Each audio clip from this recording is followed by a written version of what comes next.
Oi, pessoal! Hoje é um dia muito especial para a gente, porque é a aula em que nós vamos aprender quais são os 10 grandes direitos básicos do consumidor. O consumidor possui a possibilidade de cobrar algumas coisas, e essas coisas são o que nós chamamos de direito. Por que ele tem essa possibilidade de cobrar? Porque um direito só é um direito se você tiver a proteção do Estado quanto a ele. Então, há a necessidade de, para cada direito, uma garantia. Então, todos aqueles direitos que são garantidos, realmente são direitos. Aquilo que você fala que é direito seu e não existe na lei, ou não tem nenhuma garantia caso ele seja violado, isso não é direito não. Vamos ver quais são? Bom, o primeiro grande direito previsto no Código de Defesa do Consumidor é o direito à vida, à saúde e à segurança. Convém ressaltar antes que eles estão previstos no artigo 6º do CDC, mas esse rol, ou seja, essa lista não é taxativa. Esses 10 direitos que eu vou falar aqui, começando por vida, saúde e segurança, são 10 direitos que estão previstos lá. Não significa que nós tivermos assinado um contrato internacional, um acordo internacional que seja, ou nacional, ou outras leis, que outros direitos não possam estar previstos, tá ok? Então vou começar por esse, que é considerado super importante. Bom, o que se diz sobre ele? Diz que os fornecedores não podem colocar qualquer coisa no mercado, não, porque as pessoas compram mesmo, né?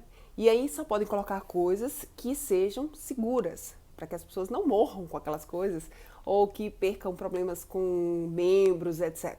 Né? Há toda periculosidade, e pode existir periculosidade, senão não existia remédio tarja preta, não existiria vinda de motosserra, ela deve ser informada, tá certo? Então é obrigatório, por isso, o instrumento que a gente tem para garantir isso aí são as bulas que são obrigatórias e os manuais, tá certo? Bom, o segundo direito, muito importante, é o direito à educação formal e informal. Todo consumidor tem o direito de, dentro da sua própria escola, o Código de Defesa do Consumidor prevê isso, que no ensino formal, ou seja, aquele que está previsto em ensino, educação infantil, Fundamental 1, Fundamental 2, ensino médio, superior, tudo isso tem disciplinas ou pelo menos algumas questões que tratem sobre isso. A gente está aqui no curso subsequente, está falando sobre isso, tá joia? Não chega a ser uma educação formal especificamente, porque esse curso não é obrigatório daquele currículo que eu acabei de citar aqui, desse todo o roteiro que a pessoa passa. Mas não deixa de ser uma instituição formalizada, de modo que a gente tenha conscientização, e é direito de todo mundo. A educação informal é aquela que é dada pela Rede Globo, lá na televisão, quando você assiste, nas propagandas sobre consumo consciente, nas rádios, ou nos próprios produtos, ou nos eventos, congressos, etc. Tudo isso aí é educação informal, e tanto a formal quanto a informal são direitos do consumidor. Bom, um outro direito importantíssimo é a liberdade de escolha.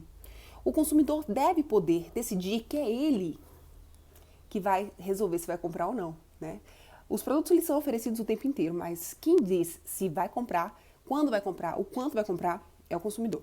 E para garantir essa liberdade de escolha, nós temos alguns instrumentos. Por exemplo, é proibida a venda casada. Você vai no cinema e ele obriga que você não pode comprar pipoca em outro lugar, aí não pode. Por quê? Porque é venda casada, assistir o filme e comprar pipoca lá, ou então você vai ficar sem comer pipoca. Você pode até trazer de casa se você quiser, você não precisa nem comprar, né? Um outro instrumento que também é utilizado é a proibição de... o prazo de garantia de 7 dias. Né? Quando você compra alguma coisa na internet, à distância, pode ser de qualquer maneira, até por telefone. Se você recebeu, não gostou, tem 7 dias para trocar. Então a liberdade é sua, se quer ficar ou não, porque você não conheceu direito aquele produto pessoalmente. Então quando ele chega, 7 dias para trocar. Comprou um curso na internet, não estou gostando do curso, tiro. Tenho 7 dias para dizer que não quero. E outra coisa, o custo de remessa de volta é todo do fornecedor. Então a gente tem esse direito massa aí de liberdade de escolha.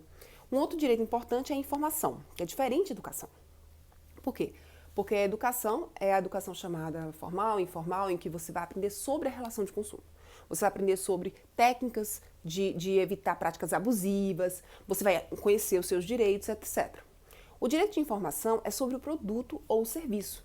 Então, quando você adquire um serviço, você tem o direito de saber todas as consequências daquele serviço. Bom, vou fazer um spa, vai ter massagem. Eu tenho que descobrir que alguns produtos ali são alergênicos, preciso descobrir que algumas daquelas massagens podem me causar dor nas costas, então eu preciso saber direitinho todas as informações sobre aquilo.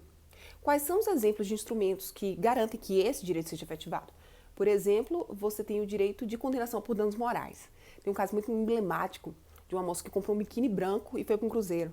Chegou lá, o biquíni ficou transparente e ela passou muita vergonha e ela disse que deveria ter tido direito de informação pelo o fato de o biquíni não poder ser molhado. E aí ela ganhou uma bela boa indenização. Então esse é um grande instrumento. Outro instrumento é a obrigatoriedade de informar através dos órgãos de fiscalização que ficam observando tudo direitinho. Bom, um sexto direito, que a gente já está na sexta direito, é a proteção contra as práticas e cláusulas abusivas. O que é uma cláusula abusiva? Para você que assistiu o nosso último vídeo sobre princípios do direito do consumidor, vocês viram que lá a gente elencou 9 princípios que têm que ser respeitados. Não sei se você lembra, boa-fé objetiva. A gente falou sobre uma série de coisas que orientam todo o direito do consumidor. Então, toda aquela prática que infringe um princípio daquele é considerada abusiva. E se ela é considerada abusiva, o que a gente faz para que ela não aconteça, né? Bom, na verdade, existe o PROCON para isso. E a gente também pode ter a rescisão do contrato, a gente pode ter aí uma alteração das cláusulas que forem abusivas, tudo isso é garantido. Um sétimo direito que nós temos é que é efetiva proteção contra danos, que seria não só a proteção de prevenção, como a reparação, né, caso esses danos ocorram. O que é esse direito, né, pessoal? A gente vai ter esse direito, deixa eu tirar aqui esse som, não tá legal, aqui, para não incomodar mais a gente, né? O que seria esse direito, né? Seria o seguinte, se você for considerado lesado, você tiver um dano, vamos lá, esse dano pode ser material, quer dizer, alguma coisa que você tinha e perdeu, ou então alguma coisa que você legitimamente iria ganhar, né? Você ia trabalhar e você se feriu todo o rosto, não pode mais ir por causa de um defeito no produto. Você tem o direito de reparação por isso. Dano moral, o que é o dano moral? É tudo aquilo que infringe a sua dignidade enquanto pessoa humana. Quer ver um exemplo? Se negativarem o seu nome, ele não tem o direito de dizer que você é inadimplente, sendo que você é inadimplente, por exemplo, né? O dano estético, que segundo o STF é enfiamento permanente, não pode. Se você tiver um dano de perda de uma chance, ó que interessante, é quando você tinha a chance de ganhar alguma coisa e aí você perdeu até a chance, né? Você tem direito à indenização, são casos muito específicos no Brasil. E finalmente nós temos o dano pela perda de tempo. Aquela pessoa que fica muito tempo lá no telefone, né? Na linha do saque, serviço de atendimento, 10 serviços de atendimento, e você fica horas e horas e horas. Aquilo ali, vamos combinar que não pode passar em branco. E aí a pessoa tem o direito de ir pelo tempo que ela gastou. Então, a gente vai tratar isso de maneira bem aprofundada, assim como as cláusulas contratuais, na nossa parte que a gente fala de contratos, né? Quando a gente fala sobre essas questões do contrato. Deixa eu tirar o som. Descendo aqui, a gente tem mais 2 direitos, né? Que é o direito 8 e 9, que é o direito de... ou melhor, nós temos 10. Direito de acesso à justiça. O que é o direito de acesso à justiça? Não é acesso ao judiciário. Direito de entrar na justiça, por isso que eu tenho lá previsto no artigo 5º da Constituição, não. O direito de acesso à justiça é a possibilidade de resolução do seu litígio. Se você brigou, que seja dada uma solução justa. É a justiça de justeza, né, de coisa do que é adequado. Aí repara, tem várias técnicas, por exemplo, a conciliação, que é feita no PROCON, nas delegacias de defesa do consumidor, você tem a mediação, entre uma série de outras técnicas que você possui, e não só técnicas, mas também meios alternativos de solução de litígios e a própria justiça, se for o caso, vai para juízo mesmo, né? Bom, e nós temos, finalmente, a prestação adequada de serviço público, e aí eu digo que são 10 porque isso aí divide-se em 2. Primeiro, porque a prestação adequada do serviço público, ele está previsto como qualquer outro direito, então está tudo seguindo aí, né, todos os outros que eu falei para vocês. E o outro direito é a modicidade, atualidade e efetividade com continuidade do direito público. Quer dizer, o direito público, além de ter todas aquelas outras características, ou melhor, o serviço público, além de ter todas aquelas características que nós falamos, dos serviços privados, ele também possui 4 características específicas que são obrigatórias ao Estado prover. O que são serviços públicos? São aqueles mais essenciais na nossa vida, né? Por exemplo, transporte público. Ele é um serviço público, ele não é prestado pelo poder público, mas é um serviço público. Educação é prestado pelo serviço público, pelo poder público, mas é prestado também pelo poder privado, mas é um serviço público, porque é básico, é essencial. Esses serviços, eles têm que ser módicos. O que significa dizer? Não pode ser muito caro. Alguns deles, inclusive, devem ser gratuitos, como, por exemplo, a educação. Tem o direito à educação gratuita, né?